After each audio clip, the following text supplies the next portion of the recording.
My 6-year-old son, Jake, was beyond excited when my parents and sister invited him on a trip to Disney World. It was a dream come true for him, and as his father, I wanted to make sure he had the best experience possible. I spent weeks preparing him, buying Disney merchandise, watching movies together, and hyping up the rides he'd soon enjoy. Though my parents and sister live in Florida, I covered all of Jake's expenses, including park tickets, meals, and spending money for souvenirs. I had no reason to worry when I put him on that plane. My parents had raised 2 children, and my sister had 2 of her own. Surely, they understood the responsibility of caring for a 6-year-old in a crowded theme park. But nothing could have prepared me for the phone call I received on the 3rd day of their trip. An unfamiliar number flashed across my screen as I worked on a job site. I answered, and the voice on the other end sent ice through my veins. "Hello, this is Disney Lost and Found Services. We have a child here who says his name is Jake." My heart stopped. That's my son. Is he okay? He's physically fine, but quite upset. We found him alone near Splash Mountain about an hour ago. He's been asking for you. My breath caught. Can I speak to him? A small, trembling voice came through the line. "Dad, they left me and went home." "What do you mean, buddy?" "Grandma and Grandpa and Aunt, sister's name, and my cousins. We were in line, and I had to go potty. I told Grandma, and she said to hurry back to the same spot. But when I came back, they weren't there. I waited and looked everywhere. Then a lady with a Disney badge found me." I was already grabbing my keys, my heart pounding in my chest. "I'm coming right now, Jake. You stay with the nice Disney people, okay?" After getting details on where to pick him up, I immediately called my mother. She answered on the 4th ring. "Hello." I didn't waste time. "Mom, where is Jake?" "What do you mean?" "Disney Lost and Found just called me. They found Jake alone near Splash Mountain. He said you all left him and went home." To my disbelief, she laughed. Actually laughed. "Oh really? I didn't even notice," she said, sounding amused. "He must have wandered off at the bathroom and never came back. We looked for maybe 10 minutes, but the kids were getting tired, and we wanted to go back to the hotel. I figured he'd turn up." "You lost my 6-year-old son and just left the park." My voice shook with rage. "Don't be so dramatic," she scoffed. "Disney has those people for a reason. Besides, he should have been more responsible and stayed with the group. He's 6 years old, Mom." Put sister's name on the phone. My sister came on, sounding annoyed. "What's up? Did you know they left Jake alone at Disney World?" She actually chuckled. "Yeah, the little rugrat wandered off. My kids never get lost like that. They know to stay close." "You're a mother. How could you leave a child alone in a crowded theme park and go back to your hotel?" "Listen," she said coldly. "He's not my responsibility. Mom and Dad were watching him. Besides, we had dinner reservations we couldn't miss." I hung up and immediately called my ex-wife. Unlike my family, she was horrified. She offered to help in any way she could. I booked the next flight to Orlando, paying an astronomical last-minute fare. As I sat on that plane, staring blankly at the seat in front of me, my phone pinged with a text from my mother. "Jake is fine. Don't make this into a big deal. We're coming back to the park tomorrow anyway. Just have security keep him until then." I clenched my fists, barely able to process their callousness. When I finally reached Disney's Lost and Found Center, Jake ran into my arms, his little body shaking with sobs. The staff explained that he had been alone for nearly 2 hours before someone noticed him crying. They had tried calling my parents multiple times, but no one answered. A supervisor named Maria gave me a sympathetic look. "Sir, I should inform you that we've documented this incident thoroughly. Abandoning a child in the park is something we take very seriously." I nodded, my jaw tight. "Can I get a copy of that documentation?" After settling Jake in a hotel room, I sent my mother a brief text. "We're fine. Flying home tomorrow." I didn't mention that I had already contacted a family law attorney. The next morning, my parents and sister showed up at our hotel, more annoyed than apologetic. "You're making such a big deal out of nothing," my mother said, rolling her eyes. "Kids wander off all the time. You abandoned my son in a crowded theme park and went back to your hotel," I said, barely able to contain my fury. "He could have been kidnapped." My father scoffed. "Boy, you've always been too soft on that kid. This will teach him a valuable lesson about staying with the group." He's 6 years old, and he did stay with the group. He told you he needed to go to the bathroom, and you told him to come right back. Then you moved. My mother waved a dismissive hand. "We had to keep the line moving. He should have been quicker." My sister smirked. "My kids would never get lost like that. They're properly trained to stay close."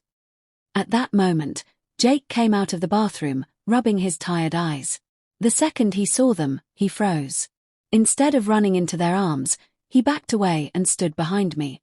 I turned to them, my voice like steel. "We're leaving. Our flight is in 3 hours." My mother gasped. "But what about our Disney day?" "You should have thought about that before abandoning my son." On the flight home, I made 2 firm decisions. First, my parents and sister would never be alone with Jake again. Second, I would ensure there were consequences for their actions. 3 days later, my mother called, furious. "How dare you report us to child services? They came to our house and interviewed us like we're criminals. You abandoned a 6-year-old child. What did you expect?" My father got on the phone. "Son, you need to drop this right now. Your mother is beside herself, and your sister is worried this could affect her standing with the Bar Association." "I'm not dropping anything. Jake could have been kidnapped because of your negligence." My sister called next, not to apologize, but to threaten me. "I could sue you for defamation," she hissed. "This could seriously damage my career." "It's not defamation if it's true," I said calmly. "You abandoned a child in your care. There are security cameras and witnesses." "You've always been jealous of me," she spat. "This is just your pathetic attempt to tear me down."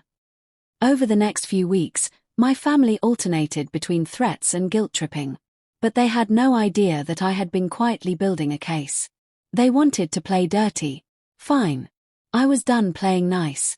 It all started with a phone call that turned my world upside down. I was at work, focused on a renovation project, when an unfamiliar number flashed on my screen.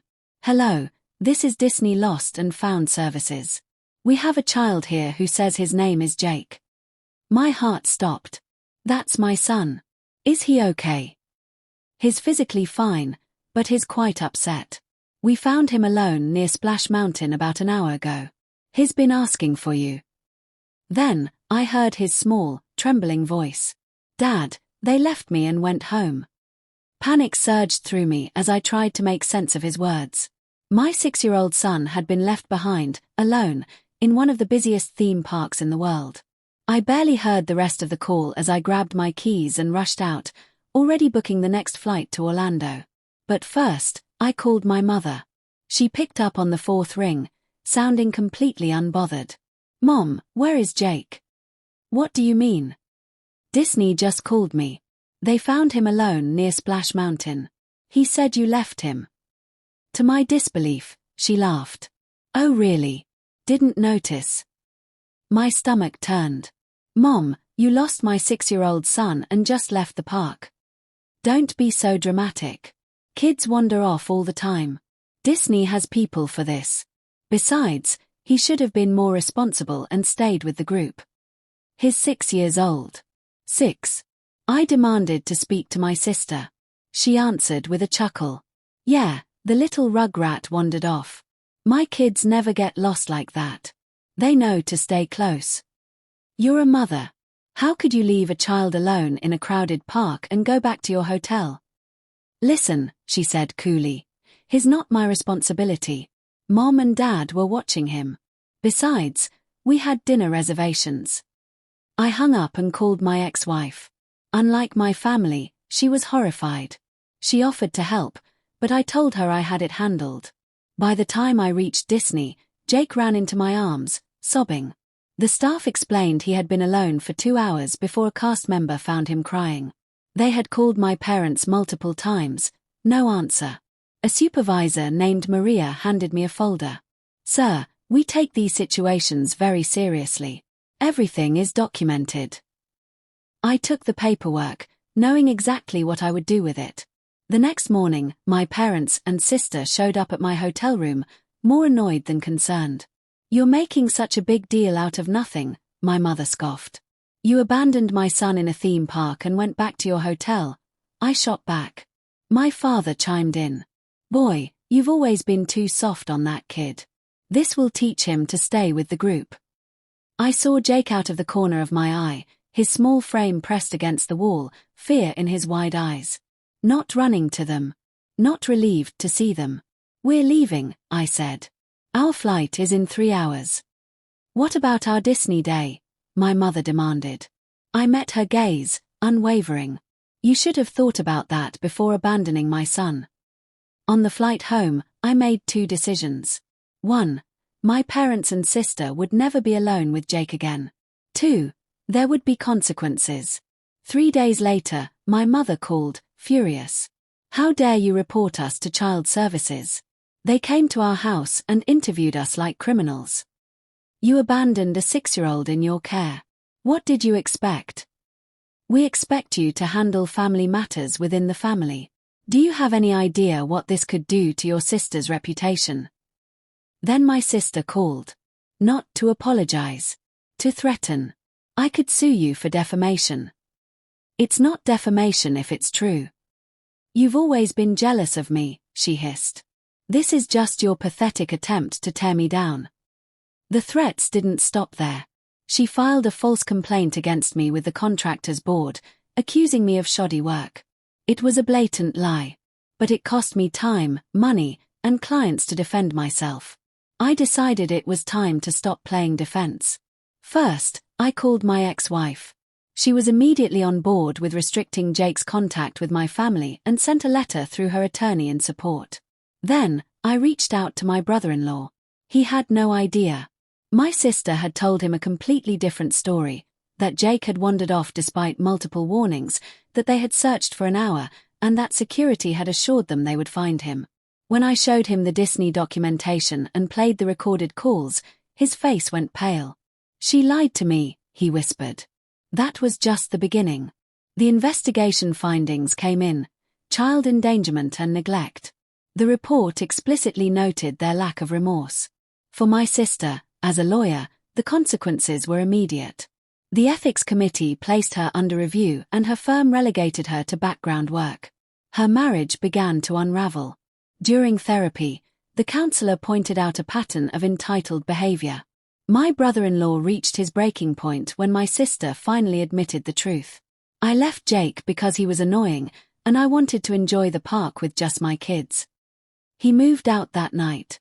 The next morning, he filed for divorce. During the custody battle, he used the Disney documentation and child services report as evidence of her poor judgment. Her own law firm found out and forced her resignation. Even my parents faced consequences. Their church removed them from leadership roles, their social circle shrunk, and the extended family turned against them when I shared the full truth. Still, my sister fought back. She filed a petition for grandparents' rights, claiming I was alienating Jake out of spite. The judge took one look at the evidence and dismissed the case. The grandparents demonstrated such a profound lack of care and responsibility that restricting access to the child is not only reasonable but necessary. My sister was furious. My parents were humiliated. Her divorce was finalized. She lost primary custody. She had supervised visitation until she completed a parenting class. Years passed. Jake, now 11, is a strong, resilient kid. He still remembers what happened, but therapy helped. He chooses not to see my mother or sister. He trusts his grandfather cautiously. Then, one day, my father called. His voice was different. Older. Softer. I was wrong. We were all wrong. I should have gone back to find him. I should have stayed at the park until he was safe. I'm sorry. It didn't erase the past. But it was a start. I no longer feel like the black sheep of the family. Standing up for my son gave me something I never had before, a voice. A voice that refused to be silenced by guilt, manipulation, or entitlement. And those who can acknowledge their mistakes remain in our lives. The rest. They stay exactly where they belong, on the outside, looking in.